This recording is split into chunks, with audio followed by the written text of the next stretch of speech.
jika Anda berobat ke tempat semacam Pak Haji yang orang sebut, lalu Anda dikasih obatnya, air minum, yang doakan, apakah itu masuk syirik atau bagaimana Ustaz? Mohon pencerahannya Ustaz. Tergantung.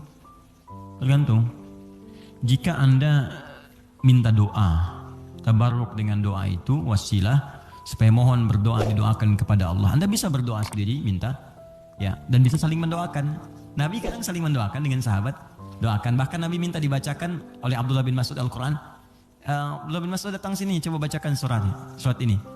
Kata Abdullah bin Mas'ud, ya Rasulullah, Anda kan yang Nabi, tapi saya ingin mendengar bacaanmu. Sesama sahabat saling mendoakan, biasa saling ketemu, doakan, itu biasa. Dan boleh, adabnya boleh. Anda ketemu ulama minta doa. Dulu kami begitu, bertemu ulama minta doa, Syekh doakan kami, doa kami. Sekarang agak beda, orang ketemu Ustaz minta foto. Ketemu ulama minta selfie deh. Lengkapilah dengan doa yang ditempatkan di hati, itu doanya. Ya, doanya, minta doa kebaikan. Nah, boleh Anda silahkan kalau datang. Itu dalilnya diantaranya Quran surah ke-5 tadi ayat 35. Ya ayyuhalladzina amanu taqullaha wabtaghu ilaihil wasilah. Hai orang-orang beriman, tingkatkan takwamu kepada Allah dan cari wasilah untuk mendekat kepada Allah. Apa diantaranya? Kisah yang paling tepat untuk menjawab ini adalah tentang Al-Fatihah itu. Jadi ada seorang yang sakit tadi, ya, kepala suku di Arab, sakit kemudian zaman itu, lalu dia minta kepada para sahabat, ngutus ajudannya, ya, untuk bertanya ada nggak yang bisa menyembuhkan. Kata sahabat, Allah yang sembuhkan. Datang didoakan dengan baca Al-Fatihah. Itu kan paling gampang. Ketika didoakan itu dengan baca Al-Fatihah, sembuh. Saat sembuh itu dikasihlah kemudian kambing beberapa ekor. Takut, dibawalah kepada Nabi. Ini indah sekali. Dilaporkan kepada Nabi karena takut kambing itu gratifikasi. Tuh, ini bagus sekali. Jadi takut, saya takut salah nih, dibawa ke Nabi. Nabi, tadi ada orang sakit, terus minta bantuan. Saya ingat ajaran Anda, baca Al-Fatihah, saya bacakan. Habis itu dikasih kambing begini. Nabi langsung senyum, ketawa, tabassama dhahikan. Gitu kan? Kurang lebih. Kata Nabi, tahu dari mana engkau Al-Fatihah bisa punya manfaat seperti itu? Maka kata Nabi, bagikan kambingnya, coba berikan aku bagiannya. Maksud Nabi, yuk kita nikmati sama-sama itu. Silahkan kita nikmati, syukur kepada Allah Subhanahu Wa Taala. Ini artinya dalil yang membolehkan kita datang minta doa misalnya. Ya, ke orang saleh, ulama. Tapi syaratnya kita pun berdoa dulu, minta sama Allah. Minta. Lalu Allah lebih senang kita minta kepada Allah dengan bahasa hati kita. Setelah itu kita berwasilah minta pada orang saleh yang baik, minta kebaikan. Lalu dia doakan kepada kita semua. Jelas sampai sini? Baik. Kalau ada yang khusus, semacam tertentu, ada pengaruh jin atau apa, biasanya dia diangkat tuh. Mengangkat sesuatu yang bukan dari tempatnya. Ini bukan dari tempatnya, saya angkat. Ini spidol, tempatnya bukan dalam gelas. Lalu saya angkat. Jin tempatnya bukan di tubuh kita angkat. Bahasa Arabnya raka, ya, raka ya raka, atau raka ya raki, tarqiyatan wa ruqyatan, maka disebut ruqyah namanya. Terus ya, ada ruqyah. Ruqyah itu macam-macam, ada yang dengan bacaan saja, ada yang dengan air misalnya, air terus diminum, ya. Ada yang dulu ruqyah terkenal sekali, orang soleh, dia sakit, punya anak sakit, sakitnya lumpuh semua. Nah begitu lumpuhnya orangnya baik sekali. Kesolehannya nampak pada prasangka baiknya. Jadi semua yang datang prasangka baik aja. Malam-malam, Bu, bayangkan ada perampok datang tengah malam. Ini kisah ini sangat populer sekali. Perampok serombongan datang ke rumahnya. Karena prasangka baik ini dikira mujahid fisabilillah, mampir. Dulu kan bukan kayak kita sekarang kan, rombongan mujahid dengan ini kan nggak kelihatan tuh. Malam-malam datang dikira mujahid.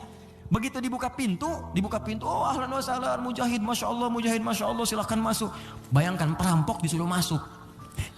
Disebut mujahid fisabilillah, datang.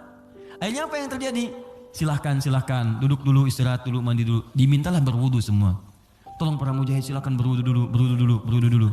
Ya, wudu supaya apa? Salah satunya, ternyata di bawah keran itu dia simpan bejana untuk menampung air wudu mereka.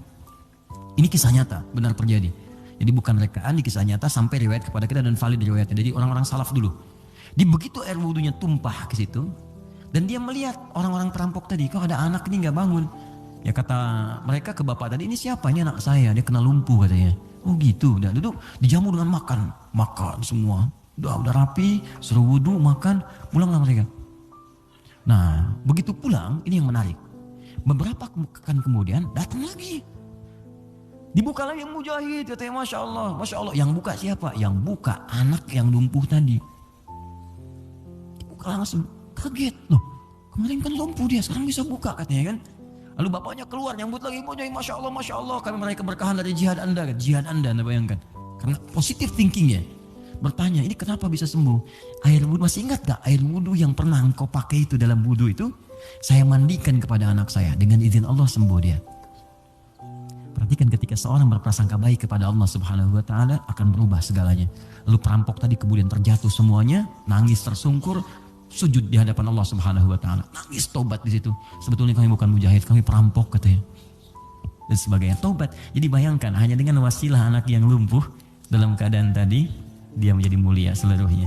Ya, tapi ingat Syekh Hashim Muhammad Hashim bin Asy'ari Hadratus Syekh, pendiri Nahdlatul Ulama. Beliau mendirikan NU tanggal 31 Januari ya 1926. Itu beliau dirikan NU, punya kitab 19 kitab. Di kitab kedua namanya Risalah Ahlus Sunnah wal Jamaah.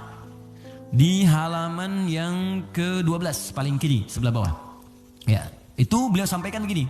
Hati-hati. Wa minhum al-abahiyuna, hati-hati ada aliran yang menyimpang di tanah Jawa.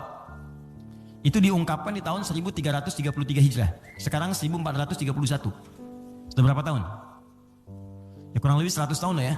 Kurang lebih 100 tahun. Kata beliau, ada aliran abahiyun. Siapa itu? Tokohnya itu ahli zikir. Zikir. Tapi cara zikirnya melahirkan kesimpulan yang menyimpang. Apa kesimpulannya? Kalau sudah dekat dengan Allah, fala yantabiqu alaina al-amru wan nahyu. Karena sudah merasa dekat dengan Allah dengan zikirnya, maka sudah tidak berlaku lagi perintah dan larangan.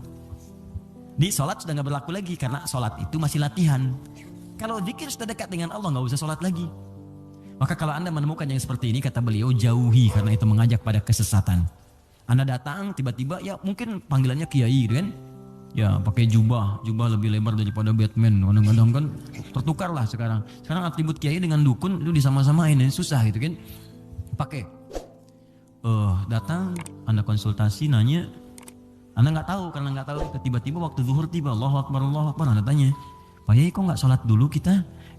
Adek ini, kalau Pak Yai fisiknya di sini, rohnya sedang sholat.